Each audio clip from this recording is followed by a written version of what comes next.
कृष्ण लाल की जय। सतगुरु मेरा श्याम जी में अहिनिस चरनि रहूं, अहिनिस चरनि रहूं। सतगुरु मेरा श्याम जी में अहिनिस चरनि रहूं।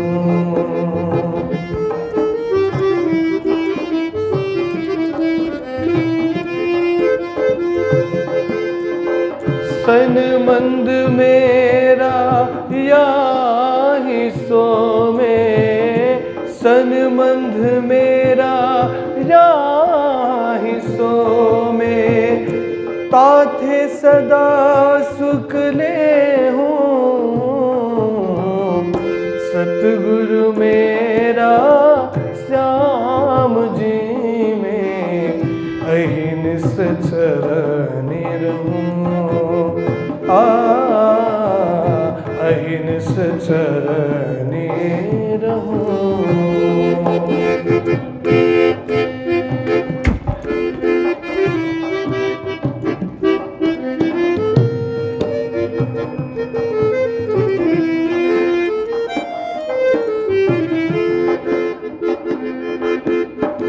ये जो माया लोक चोदे, ये जो माया लोक चोदे, सब त्रिगुण को विस्तार। ये जो माया लोक चोदे, सब त्रिगुण को विस्तार। ये मोह अहम ते उपजे, ये मोह अहम ते उपजे, ताथे छूटत नाही विकार, छूटत नाही विकार। सतगुरु मेरा श्याम जी में अहिनिस चरनि रहूं।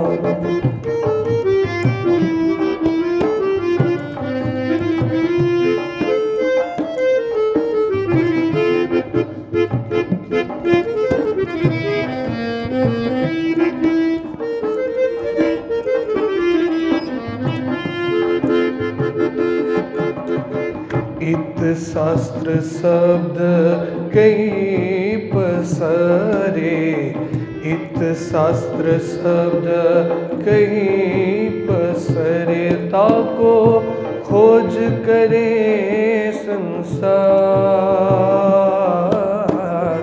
इत शास्त्र शब्द कहीं पसरे, ताको खोज करे संसार। वाचा निवर्ति मोह में वाचा निवर्ति मोह में, आड़ी आड़ी भई निराकार, आड़ी भई निराकार। सतगुरु मेरा श्याम जी में अहिनिस चरनि रहूं, अहिनिस चरनि रहूं।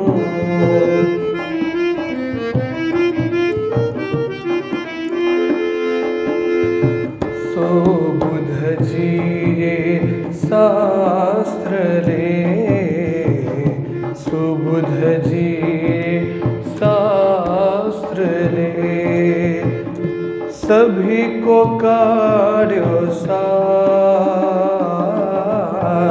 सुबुध जी शास्त्र ले, सभी को कार्यो सार।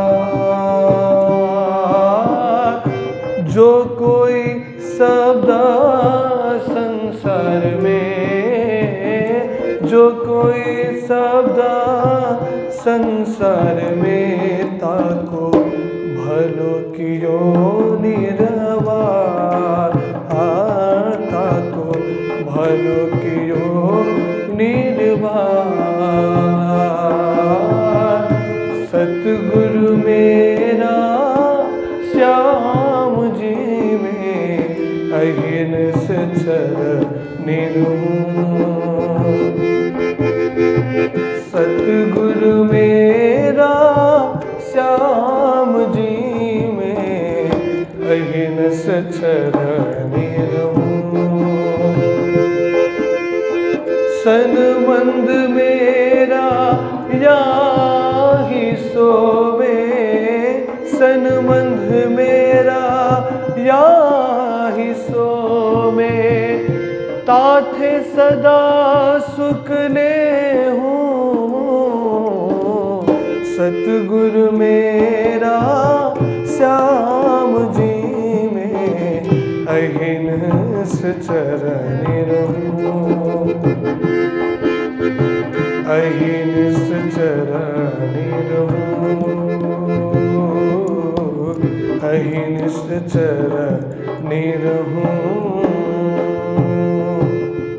कृष्ण कन्हैया लाल की जय। अब औरन की मैं क्या कहूँ, जो बड़कों का ये हाल है। जल जैसे तरंग तैसे, उठे माया मोह अहंकार, उठे माया मोह अहंकार। बोलो कृष्ण कन्हैया लाल की, श्री निजानंद स्वामी की, श्री प्राणनाथ प्यारे की, महारानी बाईजुराज की, महाराजा छत्रसाल की, गुरुजी मंगलदास महाराज की, श्री कृष्ण प्रणामी धर्म की, तीनों पुरी धाम की, सर्व सुंदर साथ की। जो बंध बांधे बाप ने प्रणाम। उपस्थित धर्म प्राण शिरोमणि सुंदर साथ जी, माताएं, बहनें, भाइयों, प्रातःकालीन बेला, मंगल बेला, पावन बेला, भक्ति करने की बेला। क्योंकि दिन में तो मन बहुत चंचल हो जाता है। जैसे जैसे सूर्य उदय होकर के सूर्य आकाश तक आता है, तब तक हमारा मन भी अनेक विचारों से, अनेक व्यवहारों से, अनेक कामों से, अनेक सोच से व्यथित हो जाता है मन। जैसे प्राणनाथ जी ने कहा ना सानंद ग्रंथ में, जब ते सूरज देखिए लेत अंधेरी घेर, जीव पशु पंखी आदमी सब फिरे या में फेर। सूर्य उदय होते ही माया का अंधकार मनुष्य को घेर लेता है। केवल मनुष्य नहीं, जीव पशु पंक्षी आदमी सबको आहार चाहिए।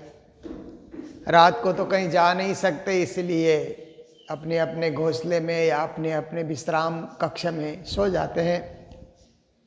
पर सुबह होते ही, सूर्य उदय होते ही फिर पेट भरो, पेट भरो, अपना पेट भरो, बच्चों का पेट भरो। इसके लिए सारे जीव भी इधर उधर आहार के लिए दौड़ने लग जाते हैं। पशु भी चरने के लिए, घास चरने के लिए इधर से उधर जाने लग जाते हैं। और पक्षी, आकाश में विचरण करने वाले पक्षी को भी आहार चाहिए, मनुष्य को भी आहार चाहिए। इसलिए मनुष्य भी इधर उधर अब व्यापार, बिजनेस, काम धंधा, नौकरी चाकरी जो भी है वो करने लग जाता है। तो ये क्या है कि ठीक है, करना चाहिए। जब संसार में आए हैं, परिवार धारण किया है, तो ये सब काम भी जरूरी है। पर राज्य की भक्ति, परमात्मा की भक्ति कहाँ गई? सुबह से ही अगर माया का चक्कर चला, खाने पीने का, काम धंधे का ही चक्कर चला, जीवों को तो चलता ही है क्योंकि वो अज्ञानी है।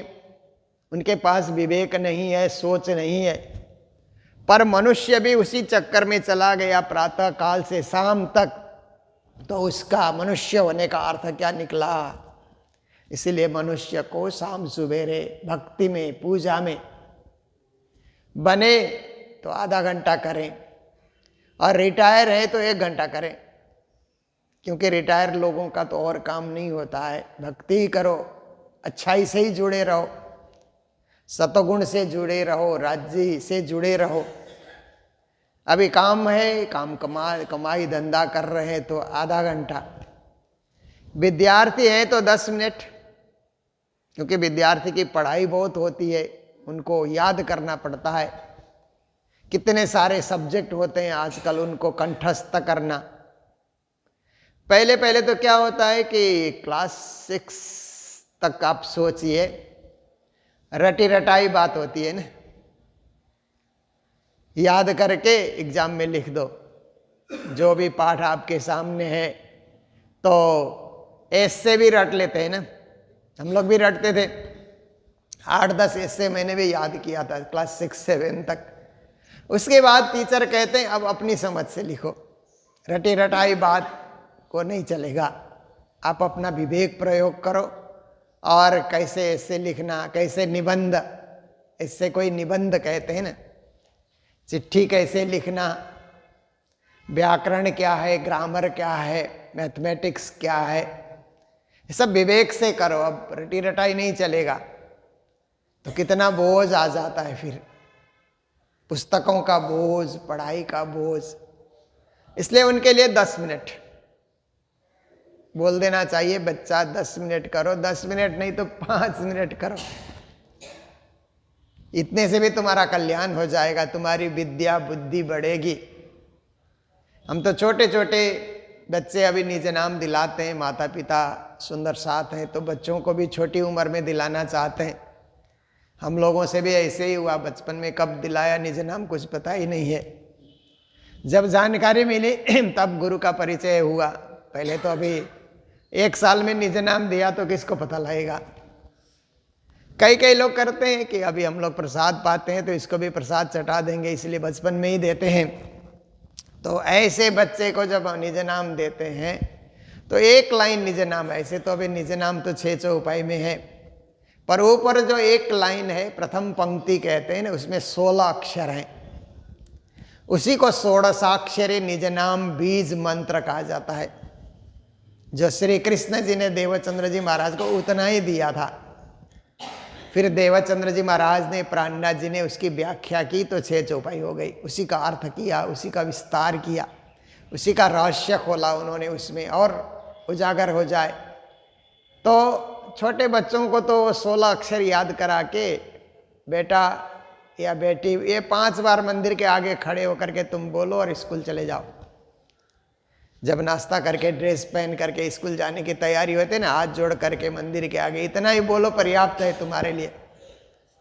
तो उतना बोलेंगे तो भी उनमें आस्था, आस्तिकता आएगी, और एग्जाम के दिन आएंगे तो और ज़्यादा बोलेंगे। एग्जाम का डर रहता है ना, और निज नाम का जाप करके गया है तो एग्जाम का डर समाप्त हो जाएगा। राज्य है ना, परमात्मा है, वो हमें सद्बुद्धि देंगे और हमें सन्मार्ग प्रदान करेंगे, हम अच्छी तरह लिख सकेंगे। तो देखिए, इतना करके फिर कमाई में लगे, धंधे में लगे तो अच्छा है। मनुष्य होने का ये हमने लाभ उठाया, और मनुष्य होने की परमात्मा के प्रति हम कृतज्ञ भी है ना। मनुष्य जीवन परमात्मा ने दिया, हमें पशु नहीं बनाया, इंसान बना करके इस दुनिया में भेजा, तो उस परमात्मा के प्रति कृतज्ञ, आज भी कृतज्ञ, कल भी कृतज्ञ, रोज कृतज्ञ, क्योंकि उन्होंने सब कुछ दिया तो उनके प्रति कृतज्ञ होने का भाव यही है कि हम उनकी भक्ति करें, उनकी सेवा करें, उनकी भक्ति करें, उन्हें याद करें। तो ऐसे हम लोग करके फिर दिन में कमाई अच्छी तरह से पर परिवार के पोषण के लिए, शुभ काम के लिए हम आगे बढ़ते रहें, ये अच्छी बात है। तो श्री प्राणीनाथ जी महाराज हमें समझा रहे हैं, जो बंद बांधे बाप ने बेटे चले जाए तिन लार। दुनिया में कमाई धंधा का ऐसा होता है कि बाप जैसा करता है बेटा भी वही। कोई कोई परिवार में ही बेटा नया धंधा करता है, नहीं तो बाप ने जो चलाया उसी परंपरा में बेटे लोग भी चल जाते हैं। बाप इंजीनियर है तो बेटा भी बनना चाहता है, बाप डॉक्टर है तो बेटा भी बनना चाहता है, बाप व्यापारी है बेटा भी, बाप राजनीति करता है बेटा भी करता है, बाप ठेकेदारी करता है तो बेटा भी वही शुरू कर देता है। और बाप जैसे पूजा पाठ करता है ना, बेटे भी वही कर लेते हैं। पर बाप ने ठीक है, और काम में तो ठीक ही है, पूजा पाठ में बाप केवल कर्मकांड कर रहा है कि नहीं, बेटे को निर्णय लेना चाहिए। अब पूजा पाठ बाप कर रहा है तो रूढ़िवाद कर रहा है कि केवल जो कर्मकांड रूढ़िवाद आदि आदि में वो फंसा हुआ है, कुप्रथा में फंसा है, बेटे को निर्णय लेना चाहिए। क्योंकि कई कई परिवार में क्या होता है कि बाप क्या करता है, जैसे मांसाहारी परिवार है आप देखिए, तो बाप क्या करेगा कि जानवर को ले जा करके देवी के मंदिर में चढ़ा देगा। जैसे आप देखिए गुवाहाटी में है, कामोक्षिया है, वहाँ भी तो पशुवध किया जाता है।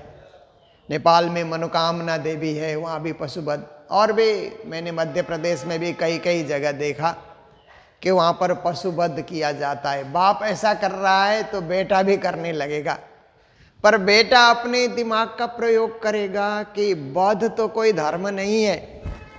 जो जानवर जीना चाहते हैं उनका भी तो परिवार है, वो बोल नहीं सकते, इसका मतलब उनको हमने धर्म के नाम पे कहीं चढ़ा दिया, काट दिया, मार दिया, उसके जीवन का अंत कर दिया, तो ये क्या धर्म हुआ। थोड़ा सा विवेक का प्रयोग करेगा बेटा तो ये रूढ़िवाद से बच जाएगा। पर श्री प्राणीनाथ जी महाराज कहते हैं कि बुद्धि का प्रयोग कम होता है धर्म के क्षेत्र में, केवल परंपराएं पाली जाती है, तो लोग फिर सच्चाई और वास्तविक ज्ञान से वंचित रह जाते हैं, पराप्रेम लक्षणा भक्ति तक पहुंच नहीं पाते हैं, कर्मकांड के बेड़ियों में ही जकड़े रहते हैं। तो जो बंध बांधे बाप ने जो बंध बांधा, इसके लिए गुरुजी जब हम लोगों को पढ़ाते थे ना, तो एक उदाहरण देते थे कि बाप अपने बाप का श्राद्ध करता था, तो श्राद्ध में कई व्यंजन बनते हैं ना, खीर भी बनती है और भी बहुत सारे व्यंजन बनते हैं। तो बिल्ली इधर से उधर घूमती थी, तो उसने देखा कि बिल्ली तो जूठा कर देगी, जो श्राद्ध में चढ़ाने के लिए मैंने तैयार किया है पितरों के लिए, बिल्ली जूठा करेगी तो फिर वो तो चढ़ाया नहीं जाएगा। तो बिल्ली को उसने बांध दिया और दूसरे साल भी बिल्ली को बांध करके ही श्राद्ध करता रहा। जब वो मरा तो उसके बेटे ने बाप के श्राद्ध करने की बारी आई ना, तो घर में तब तक बिल्ली भी मर चुकी थी। तो गांव से बिल्ली ढूंढ करके लाया और एक जगह बांधा, फिर बाप का श्राद्ध किया। देखिए, इसको रूढ़िवाद कहते हैं। ये धर्म नहीं है, विवेक का प्रयोग नहीं किया गया, रूढ़ी परंपरा को लोग पालन करते हैं। बहुत सारे लोग ऐसे रूढ़ी परंपरा को पालन करते हैं, उसी में खुश हैं, उसी को धर्म मान लेते हैं और उससे आगे कुछ खोजी करें, कुछ सोच करें हम जो कर रहे हैं सही है कि नहीं। जैसे कई कई लोग मंदिर दर्शन के लिए आते हैं ना, मंगल धाम में तो बहुत आते हैं, अपने सुंदर साथी नहीं श्रद्धालु बहुत आते हैं।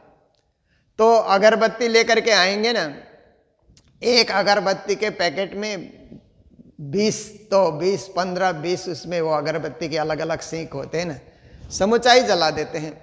समूचा जला करके पूरा धुआं धुआं करते हुए परिक्रमा में भी घूमेंगे, इधर भी घूमेंगे।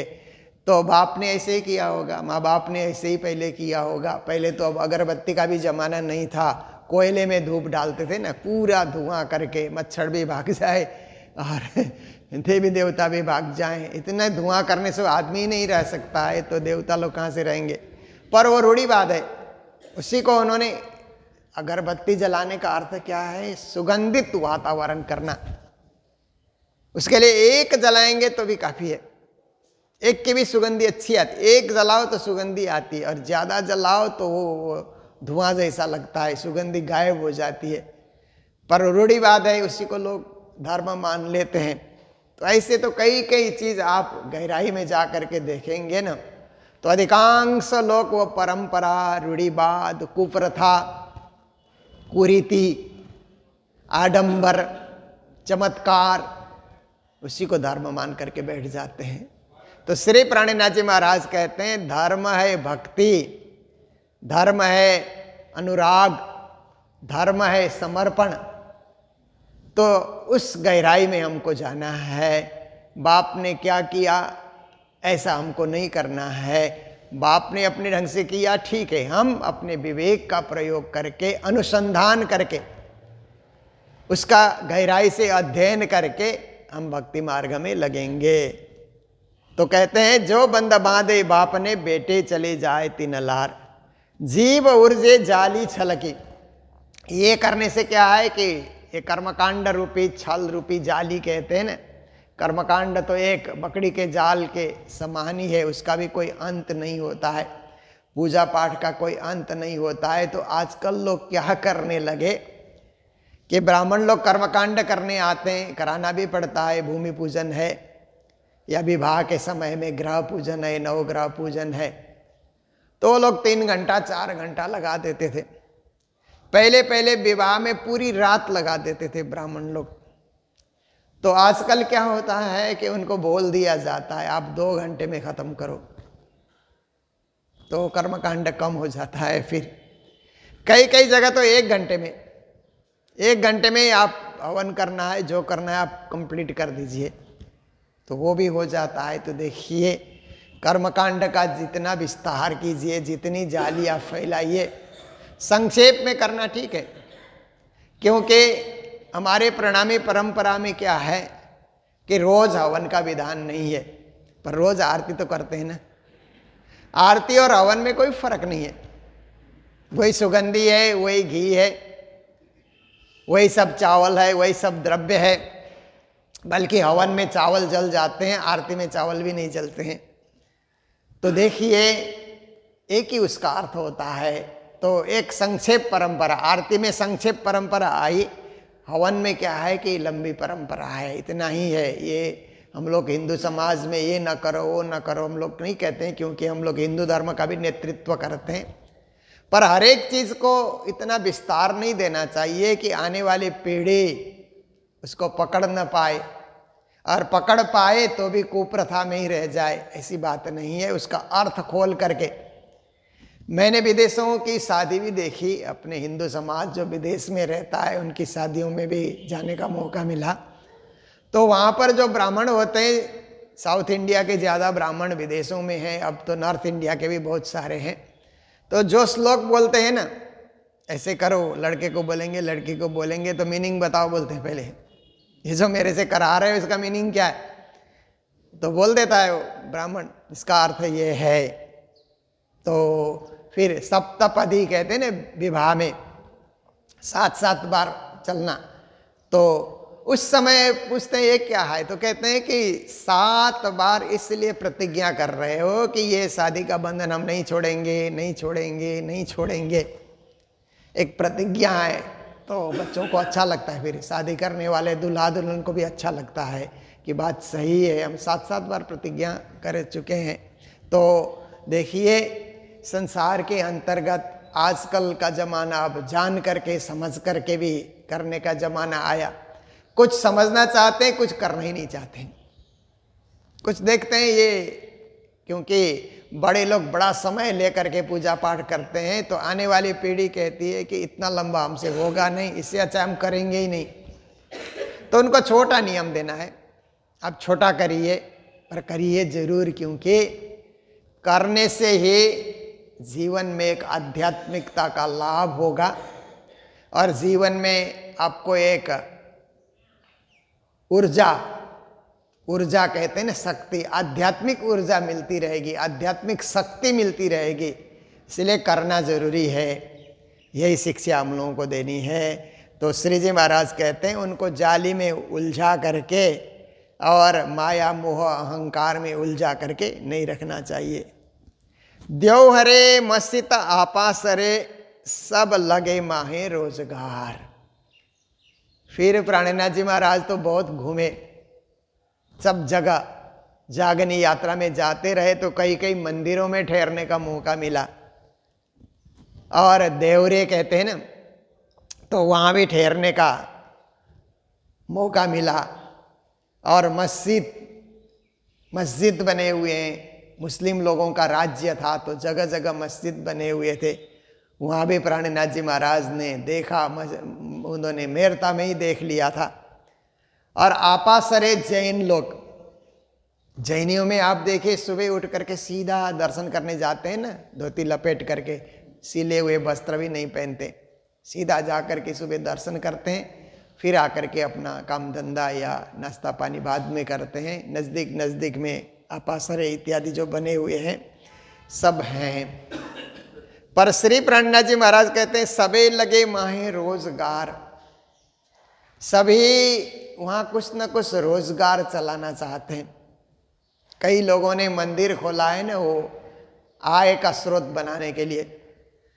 तो प्राणनाथ जी महाराज कहते हैं कई पुजारी पंडित लोग छोटे छोटे मंदिर खोलते हैं ना, तो लोग आकर के वहाँ पूजा पाठ कर लेते हैं, चढ़ावा चढ़ा देते हैं, फिर अपना धंधा जैसा हो गया वो काम धंधा। जिस मंदिर से समाज की सेवा नहीं होती है, गरीबों की सेवा नहीं होगी, गरीब दुखी अनाथ असहाय ऐसे लोगों की सहायता जिस मंदिर से नहीं हो सकती है, केवल मंदिर चल रहा है, चढ़ावा भी वहाँ पर चढ़ रहा है, पर उसका प्रयोग समाज सेवा में नहीं हो रहा है, किसी व्यक्ति के उत्थान के लिए हो रहा है।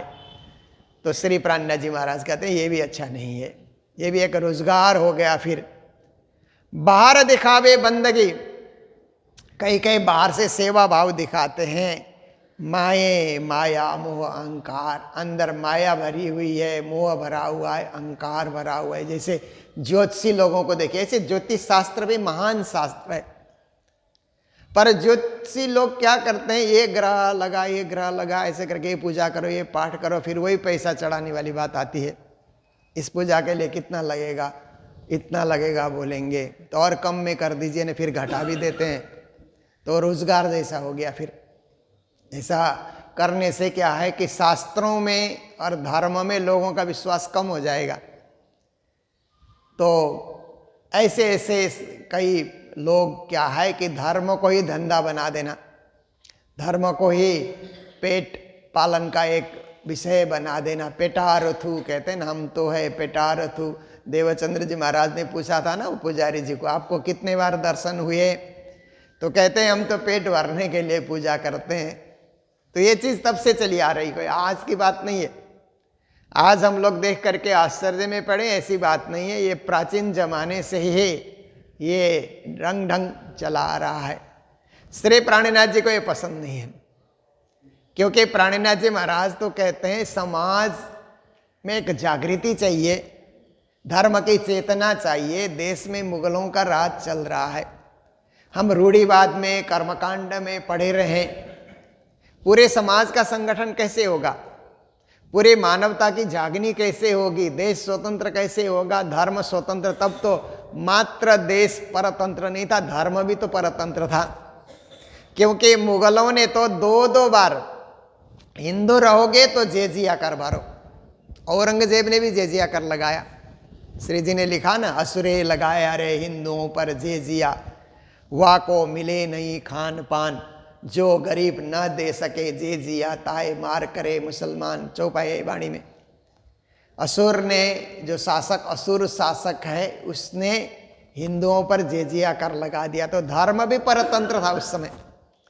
जिस समय प्राणनाथ जी प्रचार कर रहे हैं, डर डर के प्रचार करना है, क्योंकि वो प्रचार करने नहीं देगा। विशाल रूप में, व्यापक रूप में प्रचार, हरिद्वार में भी तो अपनी सेना को भेजा था।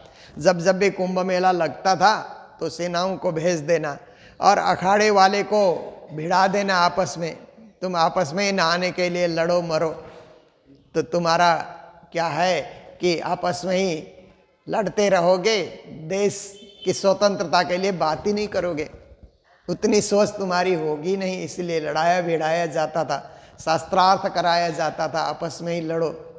तो ये सब क्या है, उस समय की चाल थी। और सब लोग हिंदू जो भी लोग थे वो इस चीज़ को समझते नहीं थे। तो प्राणनाथ जी एक चेतना देने के लिए कि धर्म आत्मज्ञान है, परमात्मा ज्ञान है, इसलिए धर्म को किसी प्रकार से ये जाली बना करके लोगों को फंसाने वाला ऐसा कुछ काम होना नहीं चाहिए। धर्म से धर्म स्वच्छ हो, पावन हो, पवित्र हो, मंदिर भी पावन हो, पवित्र बने, ऐसा होना चाहिए। और मंदिर में हम आए तो शांति मिले।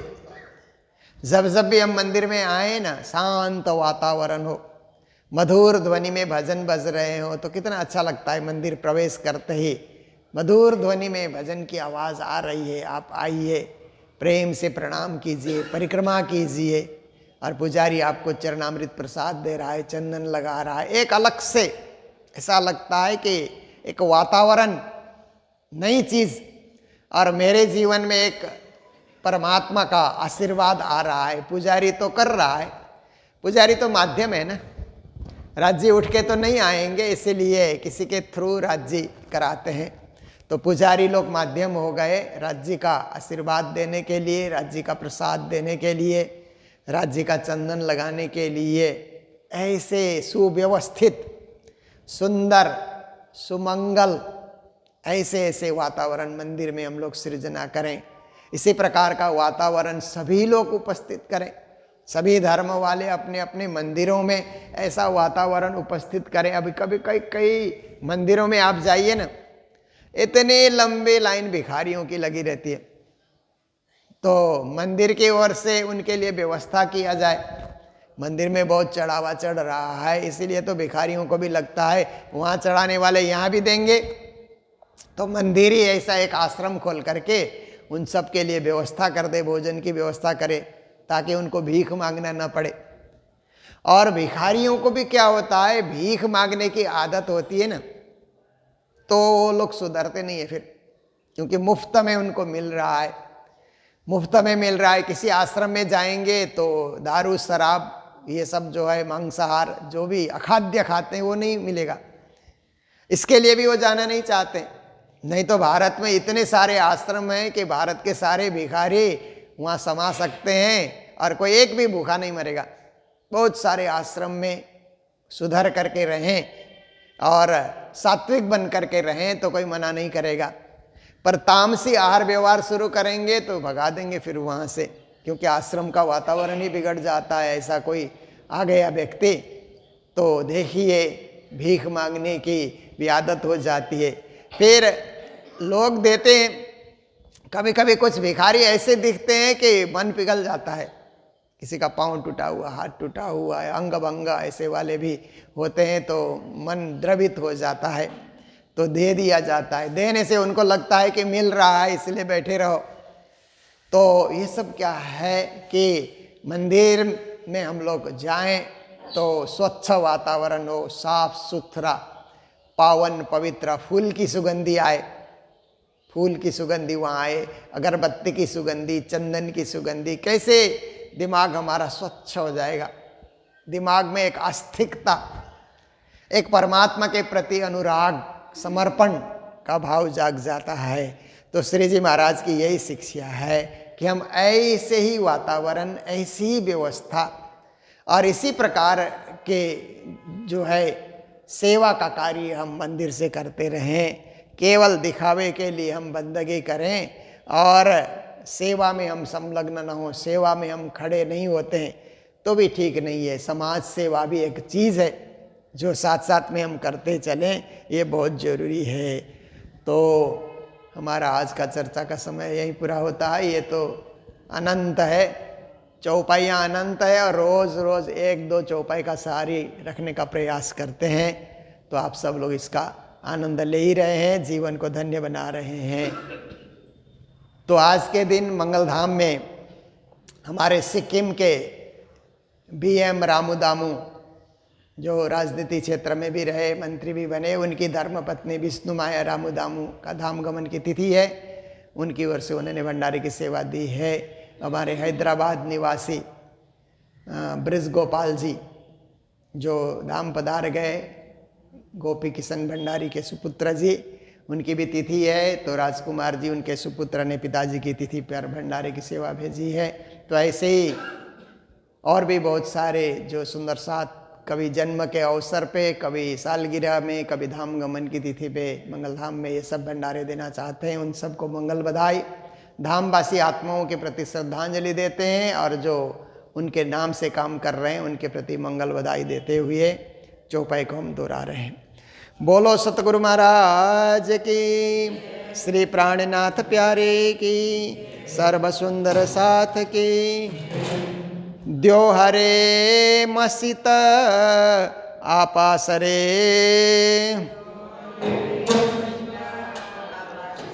सबे लगे माहे रोजगार। बाहर दिखावे बंदगी, माहे माया मोह अहंकार। माहे माया मोह अहंकार। बोलो श्री प्राणनाथ प्यारे की, श्री धाम के धनी की प्रणाम।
जी